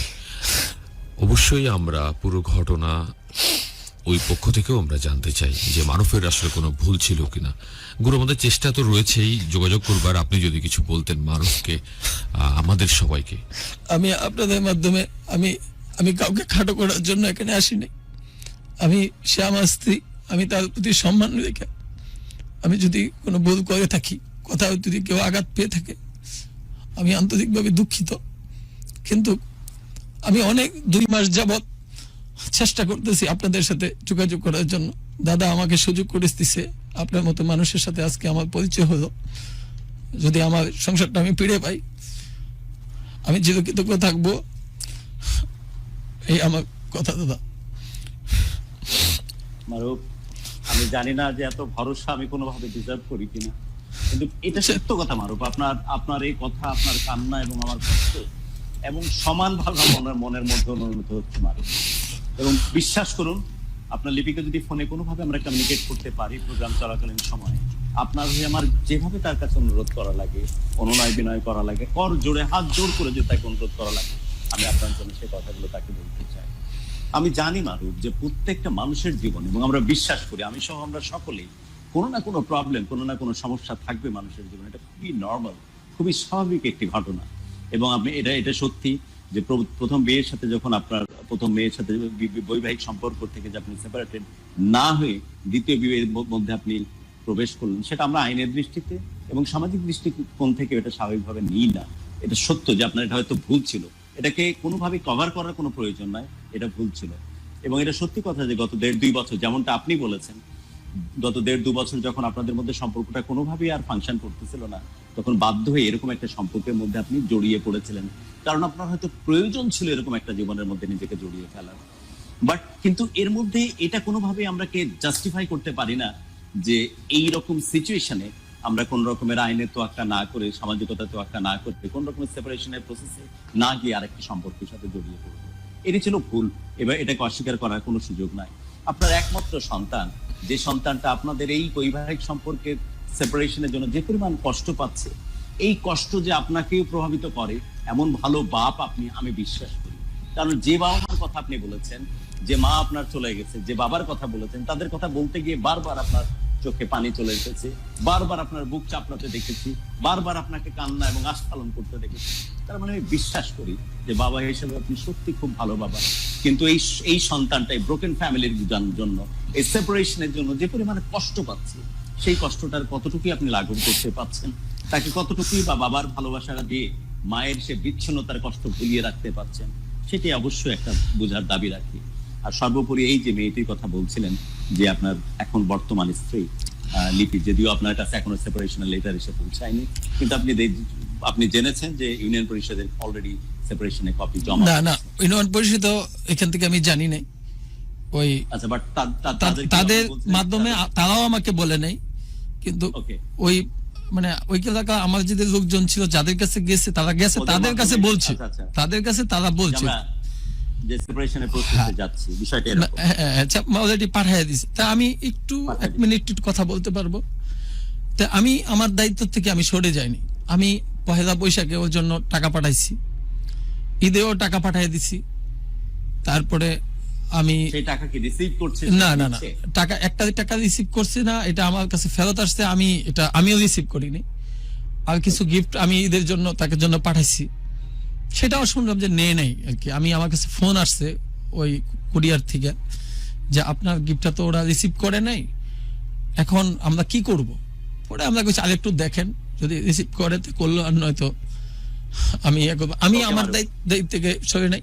কিন্তু দাদা একটা বিষয় হচ্ছে যে আমার খুব কষ্ট লাগলো যে আমি আজকে আপনার এখানে আসছি, যদি আমি একটা খারাপ মানুষ হিসাবে আসছি, তো আপনি আমাকে অন্তত পক্ষে আমার সাথে কথা বলবেন। কিন্তু আমি হয়তো কোনোদিন বলতে পারবো না, যদি আমি জানি না আমার নসিবে কি আছে, কিন্তু 3টা জিনিস আমি কোনোদিন বলতে পারবো না। একটা হচ্ছে সে থাকাকালীন আমি তার পাশের বাসায় আমি 2 দিন অনাহারে ছিলাম দাদা। ও জানে আমি কোথাও কিছু খেতে পারি না, কারো বাড়িতে আমি কিছু খেতে পারি না, ও জানে। আমি 2টা দিন সেখানে না খাইয়ে রোজা রাখছি আমার এক কলিগের বাসায়। তারপরে হ্যাঁ, তারা আমাকে যথেষ্ট আপ্যায়ন করছে, কিন্তু আমি এই সিচুয়েশন আমি খেতে পারিনি। তারা অনেক করছে আমার জন্য, যতটুকু আশা করছি তার চেয়ে বেশি করছে। আর একটা বিষয় হচ্ছে যে যার জন্য আমার জীবনটা আমি শেষ করে দিতে চাইছিলাম, তার বাড়িতে গিয়া সে আমাকে ফেলে রেখেছে। আমি যেখানে চাকরি করলাম সেখানে আমি 22 দিন জেল খাটলাম। আমার জীবনে আমি কি পাইছি, আমি পাইছি, আর কি জীবনে কি পাবো যাবো না। কিন্তু সারাটা জীবন আপনার মাধ্যমে বলতে চাই, আমি কতদিন বাঁচবো আমি জানি না। আমি এখন খেতে পারি না, বুঝছেন। আমার ভিতরে চেপে কোনো শক্ত খাবার খাইলে আমি গলা বেজে যায়, বুকে বেঁধে যায়, আমি খেতে পারি না। আমি রোজা রাখছি, চিড়ে খাই শুধু। তো জানি না কি হবে, তবে আমি প্লিজ আমাকে একটু হেল্প করেন যদি পারি। এই জিনিসটা করতে পারবো।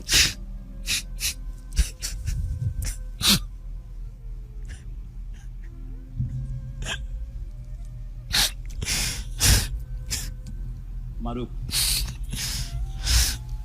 একটু তাকান, আমি একটা শুধু কথা আপনার কাছ থেকে নিতে চাই। মারুফ, আপনি যদি এই কথাটা দেন আমি কি কি করতে পারি, আমরা সেই প্রসঙ্গটা নিয়ে বলে। এই অনুষ্ঠান চলাকালীন সময়ে সর্বোচ্চ চেষ্টা তো চালাই যাচ্ছে। আমি ইনফ্যাক্ট আপনার কাছ থেকে নাম্বার নেওয়ার পর থেকে আমাদের পুরো টিম চেষ্টা করে যাচ্ছে বিভিন্ন নাম্বার থেকে তার সাথে কমিউনিকেট করার। আমরা অনুষ্ঠানের পরেও এই চেষ্টা চালিয়ে যাব, কোনো না কোনো ভাবে তাকে প্রোগ্রামের সাথে আমরা কানেক্ট করতে পারি কিনা, বা প্রোগ্রামের বাইরে গিয়ে অফের কথা বলতে পারি কিনা। আমাদের প্রচেষ্টা থাকবে তার বাড়ির সমস্ত মেম্বারদের সাথে তাদেরকে কনভিন্স করে হলেও তাকে আমরা ফোনের মাধ্যমে কমিউনিকেট করতে পারি কিনা, এবং কোনোভাবে আমার যতটুকু ক্ষমতা আছে সেই ক্ষমতার ব্যবহার করে কোনোভাবে যদি তাকে কানেক্ট করতে পারি, কোনোভাবে তাকে যদি আমরা কিছুটা হলেও রাজি করাতে পারি, আমরা হয়তো সামনে কোনো একটা প্রোগ্রামে সামান্যতম যদি রাজি করার সুযোগ তৈরি হয়, কোনো একটা প্রোগ্রামে আপনাকে এবং তাকে নিয়ে আমরা অনুষ্ঠানটা কন্টিনিউ করবো। বাট আপনাকে আমি কথা দিচ্ছি, একদম পরিষ্কার ভাবে কথা দিচ্ছি, আজকে যদি প্রোগ্রাম চলাকালীন সময় তাকে পাই, উই আর সো ফরচুনেট। লিপি, আপনাকে বলছি, পুরো বাংলাদেশ সহ পুরো বিশ্ব থেকে বহু মানুষ আমাদের প্রোগ্রাম দেখেন, সবাইকে সাথে নিয়ে অনুরোধ করছি, লিপি প্লিজ আমাদের ফোনটা ধরুন। আমাদের এই ফোনটার মাধ্যমে আপনার কাছে শেষ কিছু তথ্য, শেষ কিছু চাওয়া, শেষ কিছু অনুরোধ পৌঁছে দিতে চাই, প্লিজ ফোনটা ধরুন।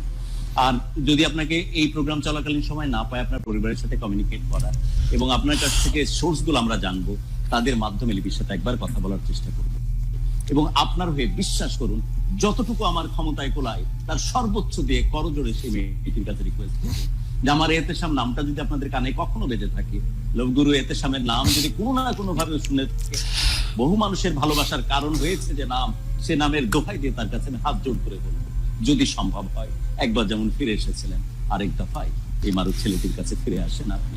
একদম এইভাবে, এই টোনে হাত জোড় করে তার কাছে করজোড় অনুরোধ করবো যে আমার জন্য সে কেউ না, তার সাথে আমার আত্মীয়তার কোনো বন্ধন নেই, কিন্তু এই যে কান্না, এই যে দীর্ঘ নিঃশ্বাস, এই যে কষ্ট, এই যে একটা মেয়েকে পাওয়ার জন্য পাগল প্রায় ভালোবাসা, এই ভালোবাসার জন্য আমি হেতেশাম ফ্লাডেডারে, কারণ এই ভালোবাসার বড় কাঙাল আমি।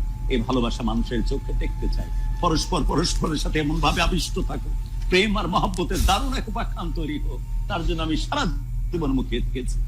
আমার কাছে মনে হয় জীবনে যদি আমি আর কিছু নাও পাই, এ পাওয়াটা অনেক বেশি যথেষ্ট আমার জন্য, যে বহু মানুষকে ভালোবাসার জন্য পরস্পরকে কাছে আসতে বলেছে। একটা সম্পর্ক ভেঙে যাওয়াটা এর চাইতে অভিশপ্ত কিছু আর হতে পারে না। বৈবাহিক সম্পর্কের চাইতে পবিত্র কিছু হতে পারে না। স্পেশালি যদি পার্টনার কোনো ভুলও করে, আপনি যদি ভুলও করে থাকেন, কিন্তু আপনার যে দীর্ঘ নিঃশ্বাস আর কান্না আমার স্টুডিওতে আজকে আছে, আপনার যে কথা আমাদের ইথারে ভাসতেছে, এটা স্পষ্টত প্রমাণ করেন কোনো কারণ ছাড়াই। যত ভুলই আপনি করুন না কেন, হয়তো লিপির কাছ থেকে শুনতে চাইবো যখন, তখন আপনার সম্বন্ধে অনেক ভুলের গল্প শুনবো, কিন্তু সবকিছুর ঊর্ধ্বে থেকে মেয়েটিকে যে আপনি ভালোবাসেন, এই মেয়েটির জন্য যে দীর্ঘ নিঃশ্বাস পড়ে আপনার, এই মেয়েটির জন্য যে আহাজারি করতেছেন, একা ওই ঘরটাতে যে আপনি ছটফট করতেছেন, সেটা বলবার কোন রকমের অপেক্ষা থাকে না। তো এই ভালোবাসার কাছে গোটা কায়নাত, গোটা পৃথিবী ঝুঁকতে বাধ্য। আমি হয়তো পূর্ণিশ করে ভালোবাসাকে সম্মান জানাচ্ছেন। অফকোর্স আপনার জন্য জীবনের শেষ চেষ্টা, যতখানি ক্ষমতায় কুলায় আমার, বর জোর করে সে মেয়েটির কাছে রিকোয়েস্ট করবো, শুধু একটা কথা দেন, এই স্টুডিওতে বসে একটা কথা দেন। জানেন তো 10 যেখানে স্রষ্টা আল্লাহ রাব্বুল আলামিন সেখানে এক্সিস্ট করেন, এতগুলো মানুষের সামনে একটা কথা দেন, মৃত্যুর কথা আর মুখে তুলবেন না। খোদা যেদিন না আপনার জন্য যে সময় যে ক্ষণ নির্ধারণ করেছেন তার বিশেষ দূতের মাধ্যমে, তখনই আপনার পৃথিবী থেকে বিদায় ঘটুক। তার আগে যে কাজ একবার করেছেন, ঘটনার পুনরাবৃত্তি যেন না ঘটে। এই যে বারবার আপনি বলছেন আপনার জীবন আপনি শেষ করে দিবেন, আপনি নিজেকে নিঃশেষ করে দিবেন, এইটাতে আমার বড় আপত্তি। আমি সবকিছুর বিনিময়ে আপনার কাছে ভাই হিসেবে চেয়ে নিচ্ছি। ভাই আমার, আপনি সবার সামনে কথা দেন যে আর যাই হোক, যত ঘটনায় ঘটুক, এই চোখ যত কান্নায় কাঁদুক, এই বুকের মধ্যে যত দীর্ঘ নিঃশ্বাস বাঁধুক, এই মাথার মধ্যে যত উলট পলট চিন্তা আসুক, যতখানি হাজারি হোক, তারপর আমি আমার জীবনটাকে যেমনি হোক বাঁচিয়ে রাখবো। এই জীবন স্রষ্টার দেয়া আমানত আমার কাছে। এই জীবন, আমার এক সন্তান বেঁচে আছে, সেই সন্তানকে বাঁচিয়ে রাখার জন্য অসম্ভব রকমের দায়িত্ববোধের একটা জায়গা। আপনি তো সেই বাবা মারই সন্তান, মারুফ, যে মা আপনার গুড নিউজ শোনার পরে 10 বার ওই বাড়ি থেকে বারবার ফিরে যাচ্ছে অসহায়ের মতো। আচ্ছা, আমার মারুফের কোনো খবর আছে? আর কিছু কি বলেছে?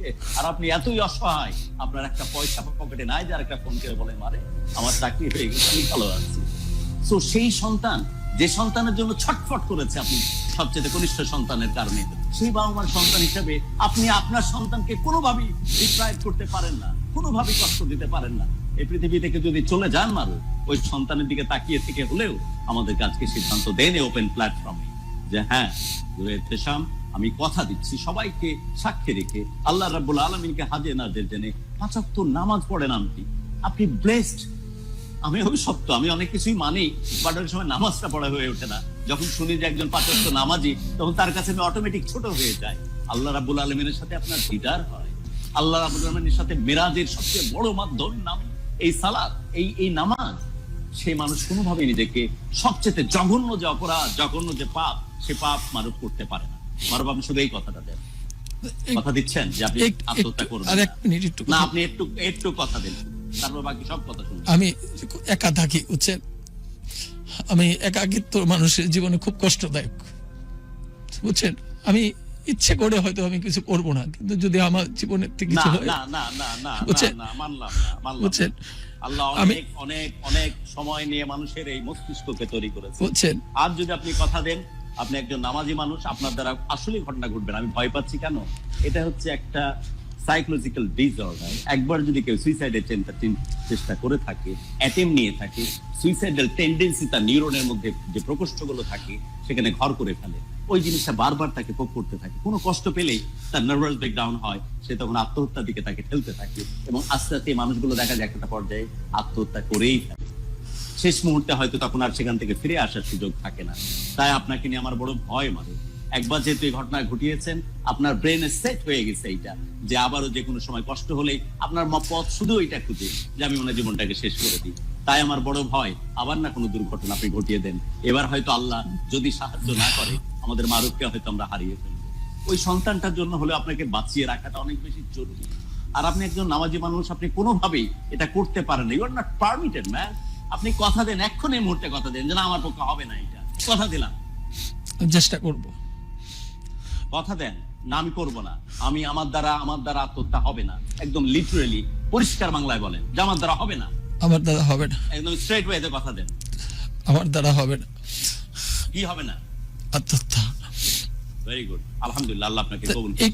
এই কথা দিয়েছেন। দাদা, একটা জিনিস, যখন আমি সাসপেনশনে ছিলাম, তখন তো আমি আমার বউকে আসলে কিছু দিতে পারিনি।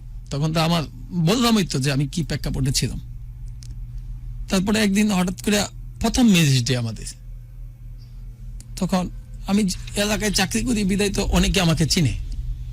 তখন আমি আসলে আমার বউকে আমি কি দিব, আমি তো আসলে তেমন কিছু দিতে পারি। সেটা আমরা শুনেছি যে, এবং এই ভালোবাসাটা রয়েছে, এবং আমরা শেষের দিকে গুরু একেবারে আর 1 মিনিট হাতে আছে আমাদের। ওকে এখন তারপর আমি তাকে 2টা ম্যারেজ ডেতে আমি 2টা আংটি দিছি, মানে আমি খুব কষ্ট কইরা বাকি নিয়ে আমি তাকে দিছি, মানে জুয়েলারির দোকান থেকে বাকি নিছি, 2টা আংটি আমি বাকি নিছি, বাকি নিয়ে আমি দিছি, মানে যতটুকু পারছি আমি করছি, চেষ্টা করছি, কিন্তু আমার কিছু গুরু, আমরা করার শেষ ছিল না। করবো গুরু। ওকে, আমি বুঝতে পারছি, বাট তার আগে আমি 30 সেকেন্ড আরেকবার সময় দিলাম আপনাকে। আপনি আপনার লিপিকে আপনার মতো করে চেয়ে নেন, আমি তারপর আমি অনুষ্ঠান শেষ করছি। আমি একদম লিপিকে উদ্দেশ্য করে আমি লিপিকে উদ্দেশ্য করে একটা কথা বলবো, যে বল আমার আছে, আমি যে এত সাধু সেটা আমি বলবো না, কিন্তু এটার জন্য আমাকে সে এত বড় সাজা তুমি আমাকে দিবা, এটা হয় না। যদি আমি ভুল করি হয়তো বা আমাকে শাসন করতে পারতা, কিন্তু তুমি যেটা করছো সেটা আমার সারা জীবন কান্না হয়ে গেলাম। আমি কোনোদিন তোমাকে ছাড়া কোনোদিন ভালো থাকতে পারবো না, আর থাকতে পারবো বলে এটা আমি আশাও করি না। আমি তোমাকে অনেক ভালোবাসি, তুমি ফিরে আসো প্লিজ, ফিরে এসো। ধন্যবাদ। একদমই তাই। মারুফ আপনার সাথে ইকো করছে আমি, লিপি প্লিজ ফিরে আসুন। আমরা পুরো সময় জুড়ে চেষ্টা করেছি, থ্যাঙ্কস টু মাই টিম, যারা পুরো সময় ফোন করেছে বিভিন্ন নাম্বার থেকে কোনোভাবে কানেক্ট করা যায় কিনা। এন্ড অফ কোর্স এইটি অনেক বড় একটা প্রমাণ, একটা বায়োগ্রাফি, যে মারুফ অ্যাকচুয়ালি লিপিকে ঘিরে কি চিন্তা করে, তার ফিলটা কি, তার ফিরে আসার জন্য কতখানি কাকের মতো তাকিয়ে আছে মানুষটি। এটি কিন্তু এই ভিডিও অফকোর্স শেয়ার হতে হতে তার কাছে যে পৌঁছাবে এটা কোনো সন্দেহ নাই। এবং সেই সাথে এটাও জানিয়ে রাখি যে অফের আমি যে কথাটা আপনাকে দিয়েছি, বিভিন্নভাবে লিপির সাথে কমিউনিকেট করার চেষ্টা করব, এবং যদি কোনোভাবে আমরা তার সাথে কমিউনিকেট করতে পারি আমি পার্সোনালিও ট্রাই করব। আমি আমার যতটুকু ক্ষমতায় কুলায় তার কাছে রিকোয়েস্ট করব, এবং তার পিয়ার গ্রুপ, তার কাছের মানুষজনের মাধ্যম দিয়ে তার কাছে পৌঁছানোর চেষ্টা করব। যদি সমাধানের কাছাকাছি যেতে পারি, কোনো এক লাইভে আবারও দুজনকে দেখা হবে ইনশাআল্লাহ। এবং অনুষ্ঠানের শুরুতে আপনাদেরকে বলছিলাম, বৈবাহিক সম্পর্কের মতো ব্লেসড, বৈবাহিক সম্পর্কের মতো এত মহব্বতের জিনিস আর কিছু হতে পারে না একটা নতুন দম্পতিকে দেখি। আর তখনই বলছিলাম, এখনই যখন এই গল্প করছি তখন মারুফের মতো কেউ একজন হয়তো আসবে সেপারেশনের গল্প নিয়ে, বিচ্ছেদের গল্প নিয়ে। সো আমাদের এই ভালোবাসার গল্পটা প্রথম দৃশ্যে যেমন দেখেছি নতুন দম্পতির জন্য, শেষ জীবন পর্যন্ত যেন এমনই থাকুক, এমন বিচ্ছেদের গল্প যেন কাউকে এক্সপিরিয়েন্স করতে না হয়। কারণ বৈবাহিক সম্পর্ক তো এমনই হওয়া উচিত, জীবনের একদম শেষ লগ্নে যখন একদম বুড়ো জবুথবু হয়ে যাব আমরা, তখনও যেন মনে হয় আরেকটা দিন, আরেকটা মুহূর্ত, আরেকটু লগ্ন যদি একসাথে কাটাতে পারতাম। এমনই ভালো লাগে, ভালোবাসায় পড়ে উঠুক চারিপাশ। সকলের জন্য অনেক অনেক দোয়া, অনেক অনেক শুভকামনা। প্রত্যেকটি প্রাণ ভরে উঠুক ভালো লাগে, আর প্রত্যেকটি হৃদয় শাসিত হোক শুধুই ভালোবাসা দিয়ে। শ্রোতা, শেষ করছে আমাদের আজকের এই এপিসোড। আমাদেরকে জানাবেন কেমন মারুফের বিরুদ্ধে কোনো কথা, মারুফকে নিয়ে তার যদি কোনো অভিযোগ থাকে, তার জন্য আমাদের এই প্ল্যাটফর্ম সবসময়ের জন্য উন্মুক্ত থাকবে। ভালো থাকুন সবাই।